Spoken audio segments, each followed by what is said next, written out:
नवजीवन मराठी मी आहे आपल्या सोबत वैष्णवी भस्मे। एक नजर टाकूयात आजच्या हेडलाईन्सवर।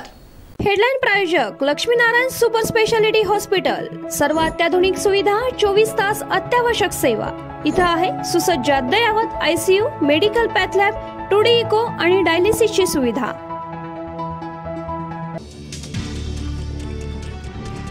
सरकार आणि मनोज जरांगेमधील बैठक निष्फळ, सगळे सोयरे शब्दावर चर्चा थांबली। रक्तातील नातेवाईकांना प्रमाणपत्र मिळावे, जरांगेंची आग्रही मागणी। महाजन, संदीपान भुमरे, उदय सामंतांसोबत चर्चा। मी कुस्तीचा त्याग करते, ढसाढसा रडली साक्षी मलिक। विनेश फोगटने कुस्ती सोडली। संजय सिंग कुस्ती महासंघाचे नवे अध्यक्ष। JN1 कोरोना व्हेरियंटबाबत सांगली जिल्ह्यात सतर्कता बाळगा, गर्दीच्या ठिकाणी मास्क वापरण्याचे जिल्हाधिकारी डॉक्टर राजा दयानिधी यांचे आवाहन। आरोग्य यंत्रणा सज्ज। खासदारांच्या निलंबनाची लाट सुरूच, लोकसभेतून आणखी 3 खासदार निलंबित। आतापर्यंत 146 खासदारांवर कारवाई। तब्बल 13 कोटींचा दंड भरला पण नियम नाही पाळला, सांगलीकरांचा वाहतूक पोलिसांची पंगा। देशातील जनता सगळं पाहते, सरकारला किंमत मोजावी लागेल, खासदार निलंबनावरून शरद पवारांची टीका।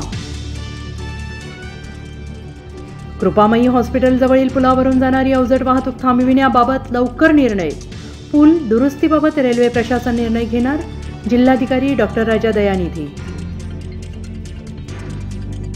हिटलरने राजीनामा दिला नव्हता, आत्महत्या केली होती। एकनाथ शिंदेही राजीनामा देणार नाहीत, संजय राऊत यांची खोचट टीका। कोरोनाच्या JN1 व्हेरियंटमुळे डोकेदुखी वाढली, मुंबईचे कोरोनाचे वाढते रुग्ण, पालिका प्रशासन सतर्क।